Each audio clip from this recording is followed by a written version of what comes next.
Ladies and gentlemen, greetings to you all. My name is Abdullatif Khalid, a 23 years old Ugandan and a third-year student at Mountains of the Moon University.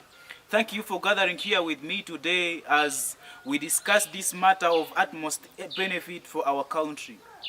Corruption is a cancer.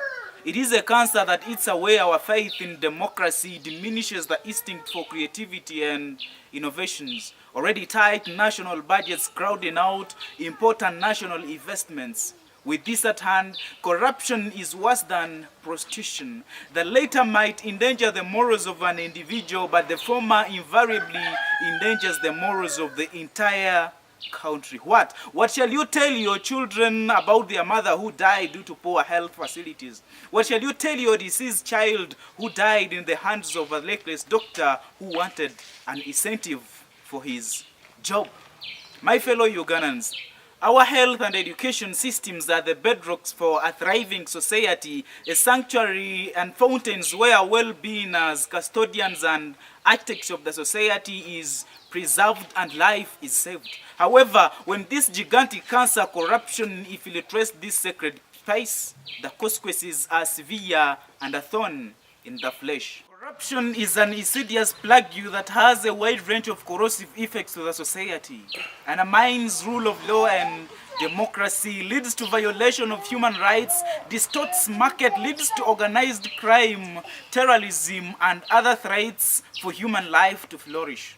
We all know that statistics don't lie. Over 5,000 corruption cases have been reported to the office of the IGG, but yet to be handled. As a result, there has been a erosion of public trust in the central government. Look, you all have to anonymously agree with me that there have been unequal access to health care in our country today. You and I have seen it that corruption excavates the existing inequalities in our health sector. Those with the means to pay a bribe receive ultimate treatment, leaving those who have no access to funds for bribe navigate a system that would be equal for us all. This is in line with violation of human rights, and only the other day we read it in our newspaper that the rich and the privileged class get treatment in VIP sections of our referral hospitals as the wananchi gamble on queues for a paracetamol tablet. We all know that the future of a country depends on its education systems. But how can we determine the future of our country through its education systems when the funds that would be able to improve the infrastructures, buy textbooks and train education personnel all crumple to thin air due to corruption? You and I have seen how students get first-class degrees without attending any lecture. We have seen how absenteeism is at its high rate in government education institutions. And really, what shall we tell our children for this mess that we are creating today? What shall you tell your children in the coming generation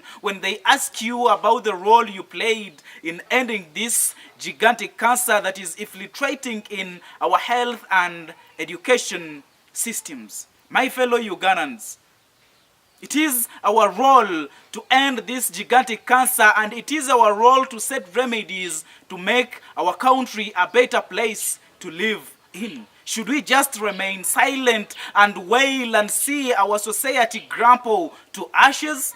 This will be a menace, isn't it? Then what should we do? We all have to demand for transparency and accountability. Transparency should be demanded in the utilization and allocation of public funds.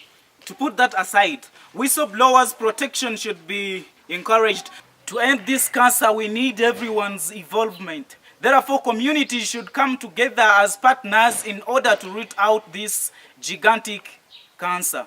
The fight against corruption is not just a moral imperative, but rather an ethical necessity that every Ugandan should have at heart. Let us advocate for the better services that ultimately serve the needs and the goals of the citizens in the entire country, and let us advocate for the health and education facilities that benefit all the citizens in our country regardless of their religion or their social economic status. Remember, corruption is a threat to development and good governance. Therefore, the government and all people should come together as partners in order to achieve this national objective.